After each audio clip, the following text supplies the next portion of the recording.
Devy Degens, welcome into another episode of the Devy Degens. I'm SC Romero, my co-host Tommy Harvey, and today we are talking about players you need to get out of now, meaning trade them away or do something with them while they still have some value. We'll give you a little recap and games we're looking forward to next week. All that and more right after the intro. Breaking down the hate, man, we call it like we see it. Finding all the gems while the rest just sleeping. Freshmen to the league, we ahead of the curve. Picking out the next star, put them on the reserve. From the big time schools to the deep cut finds. Gotta know who's next when it's draft day time. Stock rising, playmaking, watch them ball out. Devy Degens, yeah, no doubt. Yo, it's time to talk the future Devy style. Prospects rising, diamonds shining. Only the real ones grinding. Welcome to the Devy Degens, let's go. Let's go!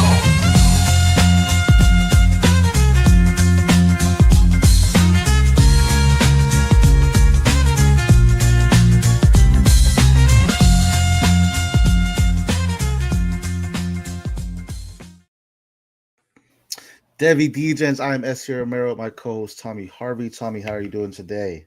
I'm doing all right. How's everything going on your end? Doing good, doing good. It was a good week for me in fantasy football. Did pretty well. Lost actually. Shout out our guy, Nerd Boy. You know, the DJ himself. He actually beat me in the Tadpole Bowl this week. So congrats to him, man. He actually did go in there and beat me. So good look for him. My guys just didn't show up. But I'm not out yet. Still in the race, so we're still going strong there. How are you doing in that, by the way? I'm doing all right. I think I may have taken a loss this week, but point wise, I'm doing just fine in it. Nice. I came into this week top 25, so yeah, nice. Well, shout out the guy that's in the Oregon Ducks division. I'm gonna say the name incorrectly. Jono, I think he's definitely one of the top 10. He just keeps putting up points. His record is crazy. He's going crazy right now with this. So shout out him.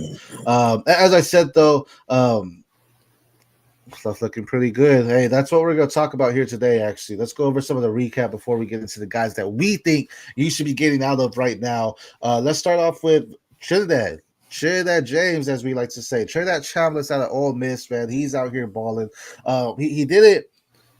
It wasn't his best performance, right? Completion percentage, he was less than 60%, but he still had 314 passing yards, 71 on the ground, and then a touchdown and an interception. But the biggest part is he beat LSU. He beat the number 4 team in the country at the time, a team that is known for their defense, arguably the best defense in the country.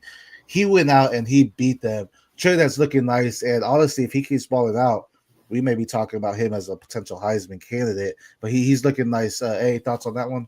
Yeah, it looks like Austin Simmons has lost his job, right? Yeah, for sure. Trinidad's come in. He's looked great. I don't necessarily think that hurts Austin Simmons. As far as a Devy prospect, he was more of a kind of a mid to low end type of guy, anyways. Right. But he has another year of eligibility after this. So, I'm sure he'll bounce back fine. Right. Yeah, I think it'll be nice for him, but yeah, I think right now it's Trinidad's job to lose there. Again, shout out our guy, the DJs, man. He came out here and he dominated me in the tap hole, but nice team there. He knows his favorite Monday. While people are watching Monday night, we're talking about college football because that's what we do here in the DJ world. Next one though, Texas A&M. Le'Veon Moss came back, 139 yards and a touchdown. That's the juice that A&M has been missing. Le'Veon Moss, when he's on the field, I feel we don't talk about him enough as just a efficient running back when he gets the ball. Any thoughts on him? To me, he's more of a committee type of guy. Fair. Moving into the next level. He's perfectly fine. He's a perfectly capable college back. I have plenty of questions about him being an NFL running back, though. As far as being a productive NFL running back, and a fantasy asset. But I could see him being part of a split split backfield or something. Yeah, just someone that I don't think he could be a workhorse, but definitely someone that just has that juice and gets that home run here and there. So nice little bye week filler, if you will. Georgia Tech, Haynes King. I mean, I might be too low on Haynes King because he definitely has that grit. 243 yards, 1 passing touchdown, 106 yards on the ground, and 2 TDs as well. Georgia Tech continues to move forward. They were actually down in this game by like 14. They were down by double digits, I do believe, and they came back to win. Any thoughts on Haynes King? Yeah, to me, he looks like a guy who's going to be a really good backup in the NFL. A guy who's smart and can come in and read defenses, can come and make plays with his with his legs. You don't necessarily have to rely on him to be a starting quarterback, but he could be a really nice backup in the NFL, I think. Yeah, for sure. And I will clarify, him saying the backup quarterback isn't a downplay him. That's what we need in these Devy leagues anyways. Not everyone's going to start, right? So you got to have that depth and understand where you can get it.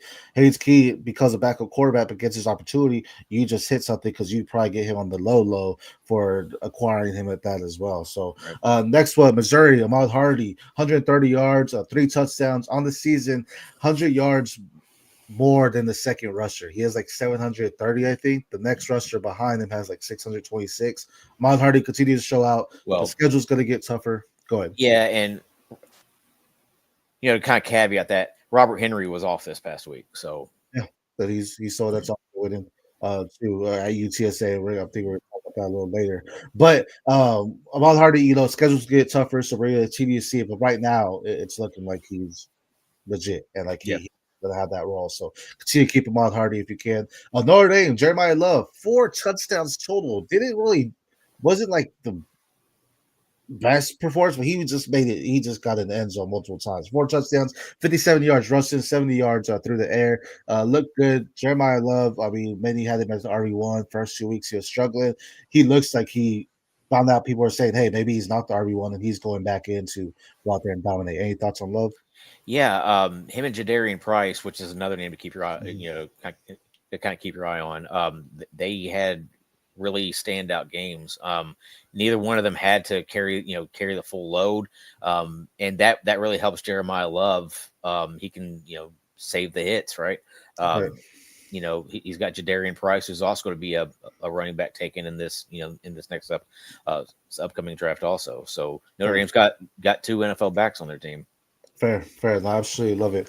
BYU, Chase Roberts, 5 receptions, 49 yards, and 2 touchdowns. Chase Roberts, I've talked about him. He's definitely a dominant threat. He can continue to go on. This is something that he's someone that you need to watch out for because I do believe he's going to get drafted, has smooth routes. He looks like he's the focal point for BYU as far as their passing game. Any thoughts on him? Yeah, I mean, what you're going to have to do with Chase Roberts is just watch the reps he gets, just because he's the production's not necessarily going to be there. It's not going to stand out really, just because Bear Bachmeier throwing in the ball. They've become much more of a running team this year, just because really kind of a lack of a quarterback play. For sure. Yeah, you got to see. I mean, he has a freshman quarterback, so you'll see a little bit more go in there. Your guy, Tennessee, Chris Braswell, 6 receptions, 105 yards, and a touchdown. Continues to shine, continues to be a big play weapon for Tennessee. Any thoughts on him? Yeah, and he actually had a 59-yard touchdown called back from a really atrocious offensive pass interference call. They were both kind of hand fighting, and the corner went down. Braswell made the catch and scored on the play, and then they called it back. So he'd had another catch for another 59 yards and a touchdown, without that horrible call. But, the guy's really putting it together this year. 6'5", 200 pounds, speedster, can proven he can run routes. He's got really good hands. He's a guy who is probably a back end of day 2 type of guy. Right. And could definitely sneak in there, especially with what they're doing here as well. Mm-hmm. Now, Mississippi State, Fluff Bothwell, Cellar guy Tennessee Nick coming out here saying Fluff looking pretty good. He came out 23 carries, 134 yards, and 2 touchdowns. Fluff Bothwell was someone we highlighted, earlier on, just saying he's going to be something nice, maybe not necessarily a Devy asset, but still looking good. And he's making Mississippi State be a threat there as well. Yeah, he was the reason Mississippi State had a chance to win that game against Tennessee on Saturday. Mm-hmm. Really nice, powerful runner, one-cut ability. Looks smooth too. It looks pretty quick. For that 230 pounds, that he's toting there. He really opened eyes on Saturday, I think. You beat me. Actually, am I missing that? Hold on, sorry, I just saw that. I'm pretty sure he beat me, and he's over here gaslighting me, making me think I won. Let me double check real quick before we go on moving forward. Hold on. He probably wants you to say the score so he can Oh, yeah, no, I already said you beat me, man. We don't gotta go into the score there, man. Let's just get off here. Yeah, he looked good at South Alabama last year as well, Nick. There, just to get him off our back, he did beat me 180 to 161 though, so he had a nice squad there. Dampier, Utah, and then he had Haynes King, who we talked about a little bit earlier as well. Oregon, Dante Moore, 248 yards, 3 touchdowns. We're gonna talk about the other quarterback here later, but Oregon. It was a nice game. I don't know if you watched that. I was at the edge of my seat the entire game, but it was a really great game, and Oregon showed out. And it was a lot because Dante Moore was really poised and confident in the pocket, even in a whiteout type of game in Penn State. Any thoughts there? Yeah, he to me he just reminds me a lot of like a young Aaron Rodgers, the way he throws the ball.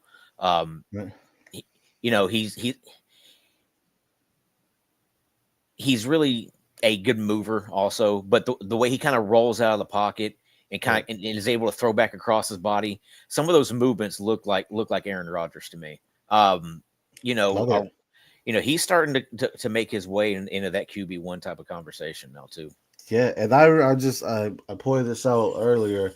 I remember when he was coming in as a freshman, we said he was a QB1 in the class then. And this was 2-3 years ago, and now he's really showing it because he's getting the opportunity. He's getting a system that helps build around him, and we're seeing that confidence in there as well. Georgia RB Chauncey Bowens, 119 yards and a touchdown, making Nate Frazier kind of be forgotten at that game, but he looked pretty nice. Any thoughts on that game, which was a nail biter game as well? Yeah, Chauncey Bowens is another dude who reminds me a lot of Fluff Bothwell. Big, powerful back, nice one cut ability. He can get to the outside even, and can get to the outside and run past people. Right. Chauncey Bowens has a lot of ability. I think he's going to be a nice name to kind of monitor over the next year. For sure. Now, so let's keep going. To Georgia, as you know, they produce back, so it isn't really surprising seeing another one come in and just do well. Georgia knows how to really train and develop those running backs as well. Speaking of running backs, Arizona State, Raleek Brown, 21 carries, 134 yards, 9 receptions, 50 yards. Just looked really good for Arizona State. Any thoughts on him? Yeah, it's kind of a smallish running back, 5'9", 195. Yeah, actually, he's a former wide receiver also. So, he definitely has the receiving capability out of the backfield. Moving to the next level, he's going to, he's probably going to be a change of pace back in the NFL if he moves that far. He's really taken over that Arizona State backfield, especially after Kyson Brown got hurt, early in the season. He stepped in and hadn't released the reins. So he's doing a really solid job there. For sure. Yeah, he's continuing to shine and looking good, and it's going to be nice to see what he can continue to do with Arizona State. Which really the Big 12, man, it's still up for grabs, really. I know there's a lot of teams look good. I don't think anyone looks unbeatable at this point in time, so it'll be interesting to see how the Big 12 plays out. And the ACC is kind of becoming that as well. We'll see what happens with Miami next week. But that's the recap there. Those are some players that did catch our eye, that they just had big games for us, and always got to shout them out as well. But let's get into the focal point of this show today, and this is called our Get Out Show. This is our show where we're going to talk about players that had some value. They may still have some value. People may be holding on to that value, but this is your time to get out while you can, while they still have that value now. So let's go ahead and start off with our quarterbacks. Tommy, I'll let you start off because it warms my heart that you're talking about the guy that lost Oregon this week. But who's your quarterback you're going with? Yeah, Drew Allar from Penn State. To me, this guy just doesn't have the it factor. Right. He makes one wow play a game, seemingly. Yeah, well, that one throw he had against Oregon into the corner of the end zone was a really nice throw. But for the rest of the game, he looked terrible, man. Right. And that's kind of been his MO against these big teams, is that he just doesn't play well. So, right. He's kind of Will Levis 2.0 in my opinion. I mean, honestly, I thought Will Levis was better at the college level. But it's. Yeah, he looked frazzled. He looked rattled multiple times during the game, not making some big time throws when he needed to. The Oregon defense really came out to play. I mean, it was a defensive game all around. It wasn't until the second half where things started picking up in it. I will say with it, Drew Allar looked pretty bad, but Danny Does something. That's a first round draft pick. He's an absolute stud of a linebacker there for him, and he's going to continue to shine there. But it's funny because Allar was someone we used to talk about as that first round type of draft pick. And now I don't even know if he's in day two the way he's played. Like he's definitely running on the running backs and the defensive players that Penn State has to look good. And once you dive into the tape, it's like, all right, man, like there's mechanics there, but are you going to use that first round pick or that second round or third round to have someone that needs to build on these mechanics still? Like you need to be able to coach them up. And I don't know if that's the answer. I just don't see it in for him. Well, the problem is you got guys like Mel Kiper who go and write these articles and go on his first draft show and say, Drew Allar has all these tools, he's scouts love him. Well, do they actually watch the film? Because I don't necessarily believe that they do. I said that multiple times. I think a lot of people look at the production. We could talk about, Florida State a while back, with Keon Coleman. I don't feel he's necessarily popped, but he was someone that moved up, and it was like he wasn't really doing much compared to other wide receivers, right? I think they do see some of that, but do scouts love him? Sure, he may be a great guy. I'm not doubting that, but if you watch the tape, he is not the top quarterback in the class, yet alone maybe like top 7, maybe not even top 10. I think there's definitely some talented quarterbacks that could push him on that, but time will tell. But right now, this is your time to sell Drew Allar while there is still some hope. The Oregon loss isn't going to hurt Penn State as bad as it was to a non-seeded team or another Big Ten team. This was a big matchup for them, so there is still some value there if you could go get it. Another guy I want to talk about, though, is Garrett Nussmeier. I know this was someone we talked about earlier as being the potential QB1 of this class, especially with the Saints. His dad's on the Saints there, being number 1 draft pick. Man, if I'm being honest, though, Garrett Nussmeier just has not been the quarterback I thought we were going to see this year. It looks like he's not pushing the ball down as much. Every game but one, he's only had 1 passing touchdown. Again, it has been driven by the defense, but when the defense is not there, it gets exposed, and he's not able to do anything. He doesn't move with fluidity in the pocket. He kind of stands there. He's kind of stiff. He does have a nice arm, can layer the ball pretty well, but he's not getting it to his wide receivers when he needs to, and it's affecting them. And we saw it this week against Ole Miss. They weren't able to push the ball down the field. Ole Miss was able to stop them, and then they ended up losing. So any thoughts on Nussmeier? I think he's playing hurt. Brian Kelly says he's not, but then Garrett Nussmeier said that he's not going to comment on his health status. Right. So I think, me personally, I think he's a little banged up. He came into the season banged up, and you can kind of tell that there's something off with him. Mm-hmm. He's like you said, he's not getting the ball out well enough. And we've seen in the past that he's got a strong enough arm and decent enough mobility that he's just not utilizing either one, right now. And I think that that's because he's probably hurt. Yeah, that's fair. And that's possible. I mean, so with that, do you think there's still first round potential? You think that's going to affect his draft stock to fall out the first? We'll see how he finishes off the season, and how he performs during like pro day and the combine and all that type of stuff leading up to the draft. Right. If he gets healthy and shows that arm talent, during the combine and pro day and all that stuff, then I don't necessarily think that that's going to hurt him all that much. Okay. I mean, at this point, I don't think he's going to be a top 10 pick, but he can still be a first round guy, I think. Okay. And again, just like the Penn State loss, this Ole Miss loss isn't horrible. It's still a ranked team in the SEC, so it's not like they lost to an unranked Vanderbilt at the time, right? Or Mississippi State. So it's not horrible loss, but definitely hurts them, and they had to work their way back up. And the defense just didn't look the same as it used to be. It still was nice, but wasn't the dominant one that we saw in the first 4 games there. So that's gonna be interesting. Our guy Degens has a trade here for us: Lamb McConkey and Kyle Pitts, and a college first, or CD and a college second. When you say college, is this C2C or is this Devy? I think that could play a difference in there. But I might lean the lad side. Yeah. I would say the lad side either way.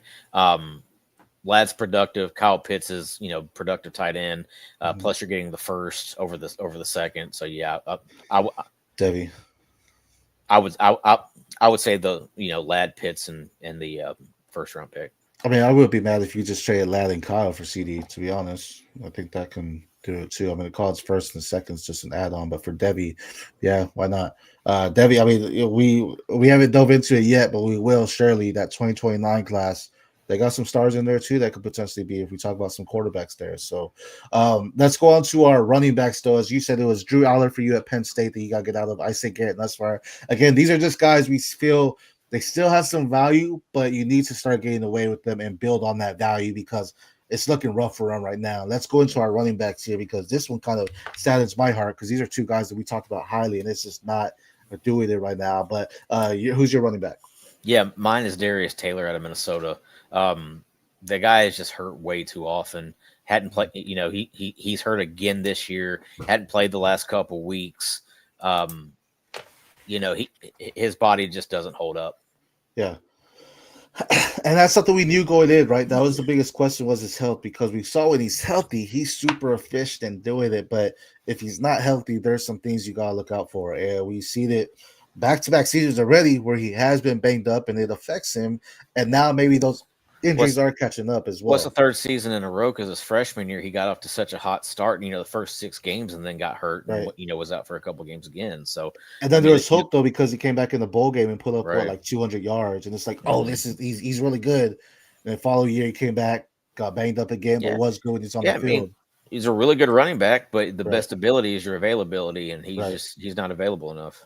Especially with RBs when it's so, when the NFL doesn't really view you like that, that's where it hurts even more because it's like, man, if you're banged up like that, you're not going to get that potential that you could get at a different level, right? In the NFL, you're going to make them even drop on you further. So at this point, he may even slip into the day 3, which he could have been talked about as a early day 2, so the banged up and all that, I think that's definitely gonna hurt him.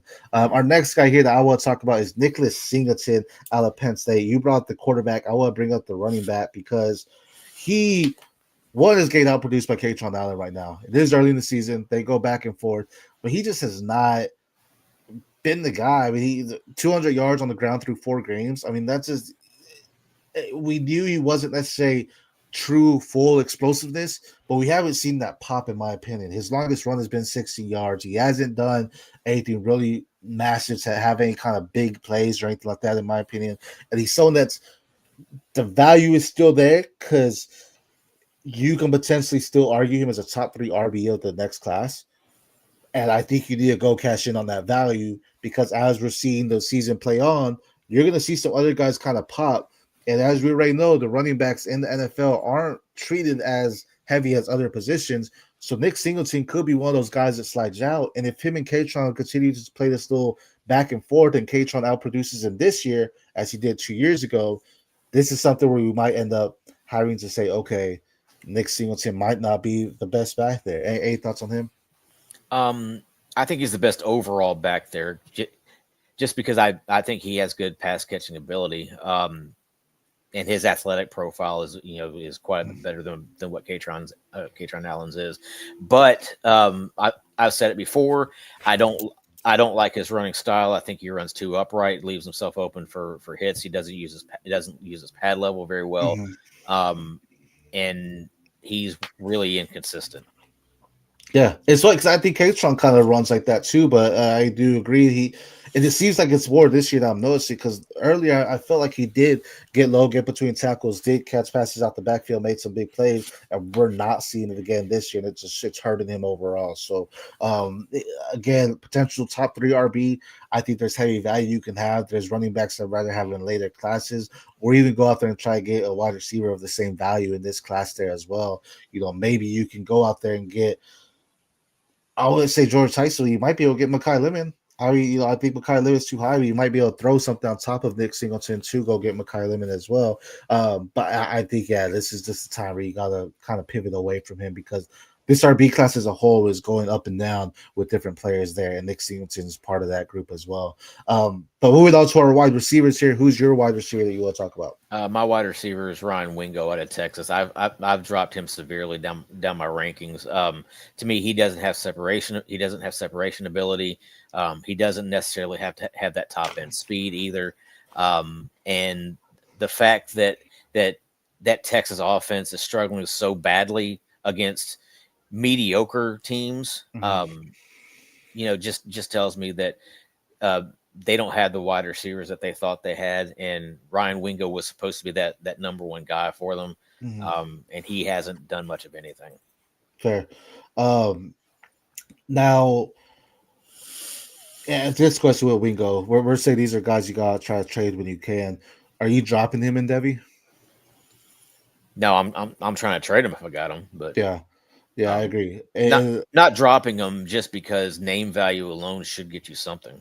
Right. And again, these are guys that if the value is going down, you package them in to try to upgrade at that position as well. Because there is still hope second half of the season, but I agree, he's not showing that separation with Church. And the reason why I say he has name value is because a lot of people do just look at the name and like, oh, I know who this guy is. I'm go and trade him to me. Oh, he's on Texas. Yeah, I'll do it. Yeah, exactly. Not necessarily looking at the deeper at the deeper dive there. Because you could look at Texas and be like, oh, they only lost to Ohio State. They must be playing really good. And then you go watch the film and you're like, wait, this isn't necessarily something that's going to pop at that next level. And it's continuing to hurt. And we already know the 2027 class is so deep in their wide receivers where Wingo's, he's falling down that board and other ones are stepping up and going in there too. So I agree there. This next guy here I want to talk about, though, is going to be the wide receiver out of Georgia, Zachariah Branch. I'm saying here because he's showing his big playability. We've seen it time and time again, but he's also just showing that like he's not really popping enough to me. The explosive we saw is literally just that. You got to hope on the one play. He's a boomer bust type of guy. 2 touchdowns on the season, but he's not really doing anything to show that he's going to be a consistent target or anything for me or to be a solid wide receiver. Maybe if you get him in the right team and they use him solid as a slot, but even then, I feel he's off speed, less agility. Like he's not really doing anything with his footwork to make things this. He's just saying, hey, I'm faster than you, and I'm going to show it on the field by beating you down the field. Other than that, I don't really see much to it. Am I wrong on that? No, I mean he's very much a boomer bust type of guy.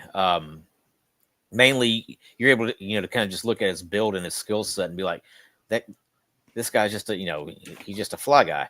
Right. Kind of a gadget type of guy where you're going to throw screens in space, you're going to throw the ball deep to him. Right. He doesn't have a whole lot of substance there. I thought the transfer to Georgia was really kind of questionable at best. Right. I thought that was, a very questionable decision of his, mainly because Georgia isn't known for placing high-end wide receivers. Right. And the fact that they already have their kind of downfield, tough wide receiver in Colby Young, much bigger and much more physical type of wide receiver. Right. And that's the kind of guy that they like to get the ball to. They don't really utilize these kind of smallish type of guys. Right. Other than Ladd McConkey, obviously. Right. But that's not very often that type of guy comes along, and they're just not utilizing Branch in that type of way to where he can kind of exhibit his ability, I guess.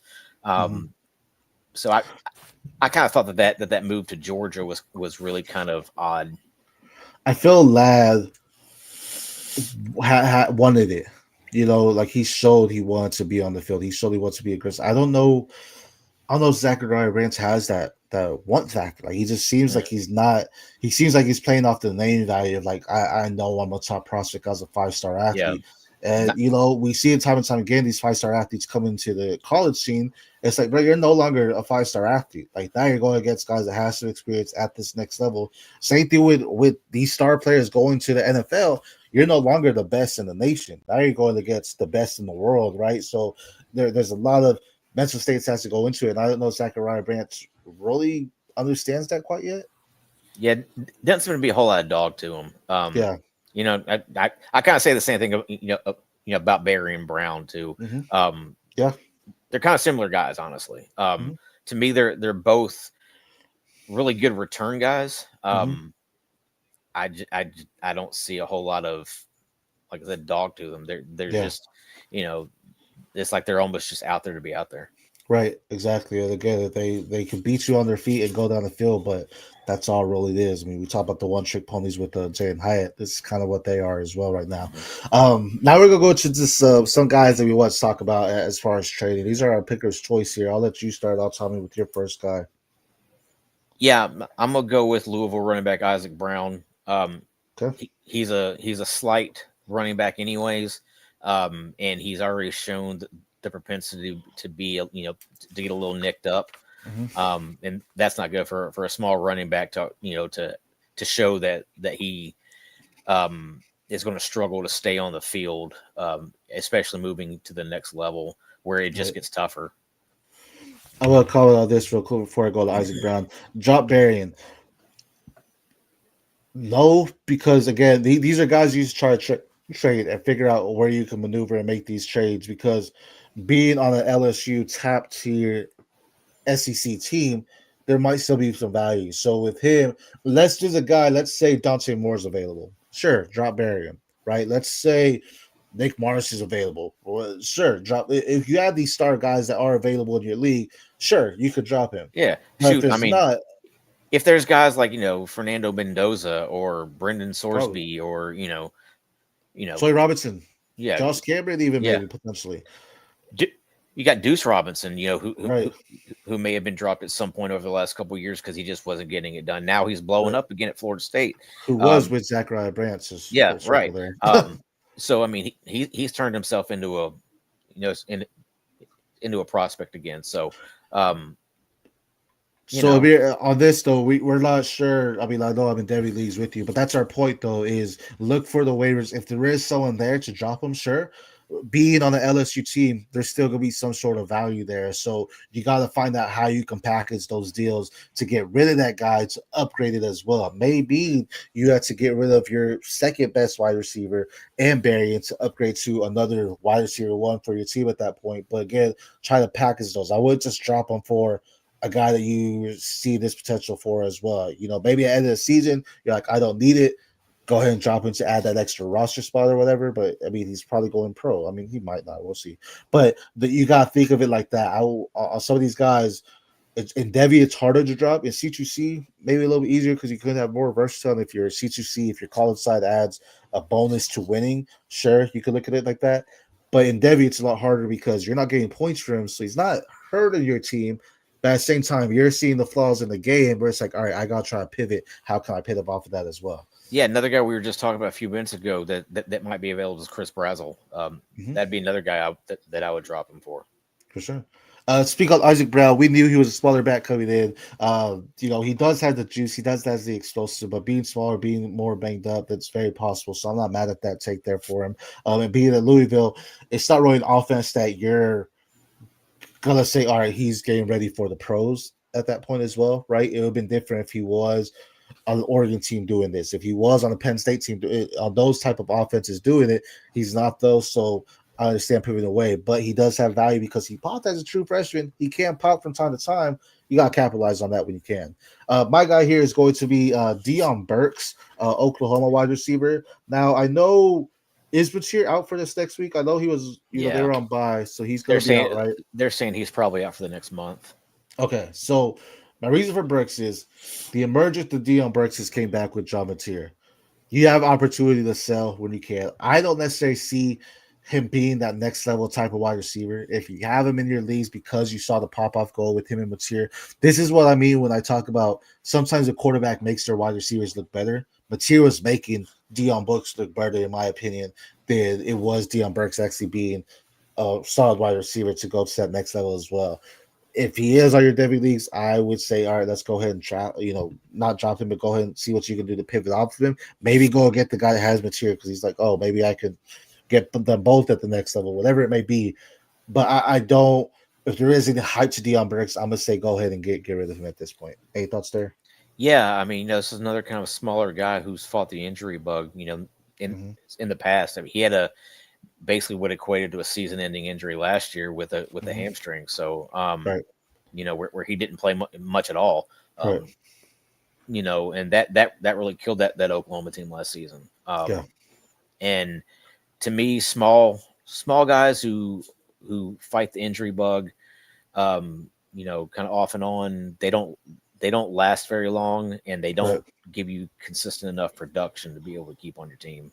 Right. They become that boomer bust candidate, and when they boom, you gotta make sure you get the value when they boom, because when they bust, it's pretty bad as well. So yes, like, you know, it's a lot like Tank Dell, you know, guy who's always going to be hurt because he's so small. Worthy, possibly as well. Yeah, Worthy too. Yep. That's all we have for our, you know, players that we're getting out on. Again, when we talk about it, it's our quarterbacks: Drew Allar out Penn State, Garrett Nussmeier at LSU. Two guys that have had first round buzz around the name, potentially dropping out now. Go get that value while they still have that name value there as well. Running backs: Darius Taylor, Nick Singleton. Two guys that before the season started, you could flip them back and forth for RB1 potentially of the class. Injury, not being as productive. There's another running back in the room, you know, out producing Singleton. Get that value while you can there as well. Two other guys that one was considered the wide receiver one of his class when he's coming as a freshman, got beat out by 4-star prospects, now is looking like a boom bust player. Zachariah Branch out of Georgia, and then Ryan Wingo, arguably one of the top 4 wide receivers in 2027 as of last season to begin this. Hasn't really shown it, hasn't shown that juice. There are other wide receivers better than him. And then Isaac Brown out of Louisville and Deion Burks out of Oklahoma, the running back and wide receiver. Both guys that, again, they have value to go ahead and boom them when you can, but it is going to be tough to go ahead and say that as well. So get out while you can on those type of players. But before we end the show, let's go into some games of the week, games we're excited to watch, and some games that might not get as much buzz, but you should go pay attention because there could be some Devy assets there as well. First one, number 16, Vanderbilt, moving up the ranks. Alabama moved up to number 10. This one should be a game that wasn't really going to be something on the radars, or a game of the week, I guess you say, but Vanderbilt's looking strong. Alabama's kind of coming back as well. Any thoughts on this game? Yeah, I mean, you got Diego Pavia, who's basically worked himself into the Heisman, the Heisman conversation. The guy has really has a shot this year at 3,500 passing yards and 800 rushing yards, which is pretty amazing. And then you got Junior Sherrill, who put up a big game this past week, against Utah State. Eli Stowers, kind of fighting for that tight end one position, in this next draft class. And then, all the Alabama guys that they got, Ty Simpson's, starting to play pretty well. He's got studs that, at wide receiver with Ryan Williams and Isaiah Horton and Jeremy Bernard. Jam Miller's back from that collarbone injury. So that's what they needed. Yeah. So there's a lot of high end prospects here. Right. Would you say Pavea's a Devy prospect? His grit and his kind of, the way he's just the glue and heart and soul of the team, wherever he goes, just kind of makes him that way. Just his mental makeup kind of outdoes his physical makeup. He's only like 5'10", 5'11", but he's a thicker 5'10", 5, he's a thicker guy. Really good runner. Has a good enough arm. He's a guy who could potentially make a roster and start some games in the NFL. Right. No, I agree. I think he has, and he's so, again, we talked about this before the season. Like, Vanderbilt is a team that always ends up upsetting somebody, and they're being ranked undefeated right now going into Alabama. This is going to be a big game for them. If they go to Tuscaloosa and beat them, that's massive. That's going to be big for them, and it wouldn't surprise me if they move to the top 10 after that as well. Our next one here, though, Miami, number 3, plays Florida State, number 18. Florida State did just lose, correct? Yeah, they lost to Virginia. Yeah, so that was a big loss to them. But this will be a big one because Miami's the number 3 team in the nation. How do you feel about that? Should they be the number 3 team in the nation? I think they're severely overrated, but the problem is they're not going to lose to anybody because the ACC doesn't have anybody for them to lose to. Yeah, that's true. This would be the only game the rest of the way that they would even have the opportunity to stumble in. Right. We talked about time and time again. I know Carson Beck is on a lot of people's radars as a Heisman watch as well. I don't necessarily see. I think there is better players, but being an ACC, being able to do it, and to be honest, what Miami's doing is what Clemson should have been doing, and they're not. Right. Right. So I get that, because if it wasn't Miami, it's Clemson. Clemson's 1-3 now. They're not even in playoff contention. I don't even know where Clemson is. I don't know if he's on draft boards or if he fall into undrafted at this point, the way he's been playing. But that's a joke. He's still going to be drafted. But at this time, Carson Beck has that value as well. We know what Florida State's about. You talked about Deuce Robinson earlier, a big threat wide receiver, a big option, could go out there and get the ball, but also has some legs to him as well to get some stuff after the catch there. This would be a really nice game. I think this could be one of the closer games I would go on the spread on this one, because I think it could be a lot closer. And it wouldn't surprise me if Florida State does beat Miami. It is in Florida State, so that could definitely be something that benefits them as well. Now those were our two big games of the week. Of course, there's many college football games going on, so we're going to watch some games that we just want to watch this week that excites us here. First one going to be Kansas State and Baylor. As I said earlier, the Big 12 is kind of up for grabs. This one is going to be a reason why. You have Kansas State, Avery Johnson, Jace Brown, and then you have Baylor, Sawyer Robinson, Bryson Washington. This should be a game that's back and forth. I don't have a favorite to win the Big 12 anymore. It was Baylor. Now it's really anyone's game. There's a lot of strong teams in the Big 12. Baylor and Kansas State are two of them. Any thoughts on this game? Yeah, I mean, Baylor has pro prospects galore there. I mean, Sawyer Robertson, is really pushing, a lot like Dante Moore is for that QB1, Right. this draft class. Bryson Washington, really high end running back there. Josh Cameron and Kobe Prentice and Cole Wilson, all three really good wide receivers there. Right. Michael Trigg could potentially be tight end one. Right. So there's a lot of high end prospects there for Baylor. Kansas State, Jace Brown's got to get back healthy. Another kind of slightish type of wide receiver, 6 foot, about 180. Really a guy who's kind of a speedster. Problem is he's been injured a little bit lately. Garrett Oakley, pretty good tight end prospect there too. I'm not in on Avery Johnson very much. I think his throwing mechanics are really clunky. I think he's a Devy prospect. I think he's a good college quarterback. And sure, yeah, absolutely. But yeah, here I'm basically watching the Baylor guys. Yeah, no, but this is a big game because it's a conference game, right? So either way, if they come out and say it's just a statement saying, "Hey, we are top dog in the Big 12," but either way, being conference, he knows there's gonna be a little bit more competition there as well. Next one, Washington versus Maryland. This one's gonna be interesting because we know Washington just lost. I know we talked about possible upset last week. They had the tools there to win any game in the Big 10. They're going against Maryland, who has one of the top freshman quarterbacks in the nation, Malik Washington, who's looking like a stud, 6'5", 6'4", something like that. It just has beautiful arm there. On the flip side, though, Washington has, we talked about the RB1 slipping, potentially the RB1 of the class in Jonah Coleman, and then you could even go in and say Denzel Boston's a top 3 potential wide receiver in the class as well. Definitely some prospects to watch on both sides. Any thoughts with that? Yeah, here, you're really wanting to see how Malik Washington plays against a good team, because Washington is a good team. Right.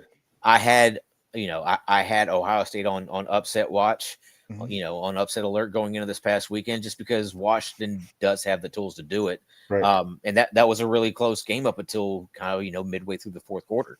Right. But here, I really want to see Malik Washington. I really want to see Denzel Boston. I really want to see Jonah Coleman. Jonah Coleman is probably my RB2 or 3 right now. Overall in Devy. Fair. No, fair. He has a skill set. So like I said, he reminds you of Trey Bench when Trey Bench was at Florida State, just with his cut ability and going out there. But it should be a big game either way. I think there's talent on both sides. Maryland, it's nice to see they have a quarterback that I feel can get the ball to the wide receivers as well. Next one here, Michigan State versus Nebraska. We talked about him time and time again. We were pushing the horn on Nick Mars and say, you got to go grab him. Definitely climbed up those ranks there as well. Nebraska on their side, we've also talked about their wide receiver in Dane Key, who he's outshining his former teammate in Barry and Brown with his quarterback Dylan Raiola. This should be a nice game back and forth going as well. Any thoughts here? Yeah, Aiden Childs is back on the radar now. He's been playing really, really well there this year. And the fact that he has an actual wide receiving core. It's not just Nick Marsh. They got Krishawn McCray and Amari Evans there. They're both really good receivers. Jack Velling, came back off that injury. A really good tight end. Nebraska, it's not just Dane Key. It's Emmett Johnson at running back. It's Ja'Cory Barney, another really good wide receiver. Dylan Raiola, one of the top end quarterbacks in this, in Devy. So this is another really, really solid game to watch. Yeah. That should be nice. You should see some fireworks in that game. I think it'll be a high scoring one potentially. Then we have Texas A&M versus Mississippi State. This will be a big one. Marcel Reed going out there balling, looking like a good college quarterback. Mississippi State's pulled off some upsets, and they're looking like a contender when it comes to it. So should be a challenge for A&M. I've said it for the past couple of weeks now. Texas A&M is the best SEC team in Texas right now, and this will be a big test for them. Any thoughts here? Yeah, I was really impressed by Mississippi State over the weekend watching them. They had an opportunity to win that game against Tennessee. It went to overtime. But Fluff Bothwell looked outstanding. Blake Shapen kind of, little inconsistent, they're quarterback. But they have two really, really, really fast wide receivers there, Anthony Evans and Brendan Thompson. Those guys can get it done. And Seydou Traore at tight end's really athletic. But Texas A&M, Marcel Reed been playing great. He, Heisman contender right there. Le'Veon Moss has been playing pretty well. Mario Craver has been great there at A&M. Right. Concepcion just popped out too this past week too, and that's someone that was a big transfer in for them. So it'd be nice to see what they do. Again, SEC is a tough schedule regardless of what team you are. So A&M has a test cut out for them. But again, you mentioned Marcel Reed Heisman. That's one of my top 5 candidates right now. He's looking really good. Then we go into Duke versus Cal. I wanted to put this one on there because Darius Mensah's balling out. And then you had JKS balling out there. The other freshman, we talked about Malik Washington earlier. The other freshman quarterback that's actually doing really well, and JKS out of Cal. I think this one will be a high-scoring game. Any thoughts here? I kind of see this being the same way that Duke's last game was this past weekend against Syracuse, where they just kind of grind it out and put it on them. Syracuse didn't have much of a shot there at all. And that's kind of what I'm seeing here. I know it's a cross country game, whatever, but Darius Mensah is too good of a quarterback to, he has the ability to just find guys just open running downfield. And that's kind of like a sixth sense of his, where it's just, he's looking left, but then out of the corner of his eye, he sees a guy streaking right, and he goes and hits him. And then they got a pretty good stable of running backs there too at Duke. I must say this. People laugh. I mean, he's the best quarterback at Duke since Daniel Jones. I mean, Daniel Jones was good at Duke, and Darius Mensah's going out there and doing it. And you talk about what he did at Tulane, he's going there and just replicating it at Duke now. So, I definitely like what he's doing, and it's going to be a fun game to watch because I think JKS has some playmaking ability, so he can make some big plays down the road for them as well. Yeah, problem there at Cal is I don't think he has enough playmakers there around him. 100%. He's got a pretty decent tight end, but that's his best target is his tight end. Right, and that's obviously hurt, but either way, I think that this should be a nice game. And again, watch what he's doing. Even if the plays aren't the best, you gotta go watch what he's doing because he's looking like he could be a solid Devy asset moving forward. I will say he was committed to Oregon prior to switching to the California team. Another quarterback that did that's now in Oregon, Dante Moore. So just wink there if we see it happen in the future. This is a good question. Is Mensah a Devy guy? I think so. He's got a couple of years of eligibility left. So, we're going to see over the next year or so, just how he kind of progresses and develops.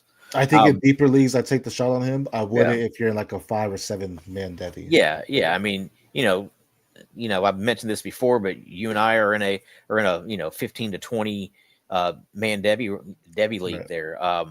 So if you have that type of roster, then sure, he probably should be rostered. Right, for sure, 100%. Next one here. This will probably been our game of the week if you asked us at the beginning of the season before it all kicked off. Texas at Florida. As we know, the story of Lagway, the story of Arch, the story of both quarterbacks has definitely faded them. They're just not looking as explosive or what we thought they were going to be. But either way, this should be a good big game. Every game that goes on for Florida now is a must win in the sense we just need to see it pop. And for Texas, we just need to see that boom. Like go out there and just dominate someone. They haven't really done that. Any thoughts on this game? Yeah, I think this is going to end up being a lot like that Florida LSU game where Lagway really struggles against a high end defense. They have some really, really good pass rushers there with Colin Simmons and Trey Moore and but I think Texas's defense is really going to stifle Florida. It's not going to be a really high scoring game just because Texas can't score a whole lot of points either. Right. But Florida's offense all season is just really, really bad, man. Just really vanilla. Like they don't have much ability to move the ball at all for some reason. Right. Even though they have really good players, they just for some reason that offense just isn't working. So I mean I can see this being like a 24-7 type of game, 24-6 type of game where Florida kicks a couple field goals maybe. I saw a meme earlier with Squidward looking out at Patrick and SpongeBob running, and there was Dallin Wilson as Squidward, and Patrick and SpongeBob were Oregon 5-0, and then Decorian Moore just going out there and playing like that. But it's like, how bad of a choice was that to go to Florida over Oregon? Right, it could have happened. He'd probably be healthy at Oregon, but who knows? That's what we've been saying for a while now. Is does the offense look different once Dallas Wilson finally gets on the field? That's yet to be seen. Definitely could be. Dynasty, he agrees with you that it's going to be an ugly game, and really, that's what we have to think of Texas right now. Like, maybe they're playing very mediocre to give it all at the playoffs, but right now it's just not looking. Again, I said at the beginning of the season for Arch, we had it at such a high pedestal that mediocre is bad, and that's where it is right now. Is mediocre in my opinion. Texas is good because of their defense. Their defense is elite. They probably Ohio State and Penn State probably are the three best defenses in the country. Mm-hmm. Well, one just got beat, so that's true. Yeah, that's true. But that wasn't because of their defense. Yeah, like I said their defense earlier, was great. Yeah, I mean both of them, but like I said, Darius Taylor is definitely a top 10 draft pick. Absolutely phenomenal. He was pissed, just outside the game. It's like your offense can't do. There's only so much a defense can do. If your offense isn't putting up points, though, it doesn't matter how great your defense is because all they gotta do is let up one, and your offense don't do anything. That's what we kind of see with these games here. Now, our last one here, UTSA at Temple. You did mention the UTSA running back earlier that's behind Ahmad Hardy right now, Robert Henry Jr., who I believe our guy, the Degens, actually just picked up in my Devy freshman league here, in one of my Devy leagues. I don't know everybody, but either way, Robert Henry Jr. is he a Devy ass that we need to start watching out for? Yes, he is. A lot of people don't know about him because he plays it, Texas San Antonio. Right. But to me, he is an easy day two guy. Probably a round 3 running back. But he's one of the better ones. He's probably a. I'd have to go back and really look at my rankings, but he's probably a top 5-6 just type running back in this class. Okay. I think he's got really good ability. And Temple's not terrible. Plus, with the fact that them having to travel up to Philly to play, I really want to see how Robert Henry does in this in this type of game. Right, and he continues to go out there and shine and look better too. So it'll be nice to see. He's already on pace to what outproduce what he did last year because he's at 706 last year. Yeah. Now he's already just below that 600, almost 630, I believe. Now, when I say he's a day 2 guy, he's probably late round 3, possibly leaks into early day 3. Going into round 4, but he has that type of ability. And also think about when it comes to these running backs, these GMs, this past class, we'll use this as a prime example. They haven't popped as much, but when we were doing it, it was like there could be 10 running backs in the first 2 days. I think there was 5 maybe. And it's just they just don't value those RBs like that. So say he's a day 2 pick, he may end up being a day 3. But we're saying he has a talent that he could be one of the stars of this class because he does have that value. It's just the NFL doesn't value these running backs. They're going to take a wide receiver that popped off who knows where over a running back that shows durability, that shows continuation, keeps moving their feet forward, knows how to push the pocket and just gain those extra yards and really nick at a defense. Yeah. That's this type of running back that Robert Henry is. And honestly, I mean, he could be a day two prospect, but in the end, it's more the GMs doing that see it, So, but he's really nice. I like to see what he could do. Be at UTSA, these are the type of backs that if you're doing it, you have to do it all season because that second it starts going down, it's like, all right, well, here you go. This is what we thought. Yeah. Gentry, for example, Gentry slowed down at all. He would have been consideration as one of the top running backs, but he kept it up all season, and now we're starting to see, okay, here you go. Yeah. But nah, and Robert Henry is probably the guy who's going to lead the country in rushing yards, by the end. So, yeah. he was leading the country, till the bye week, and then Ahmad Hardy kind of took over there. But I could see Robert Henry really bouncing back and running for 200 yards against the Temple team.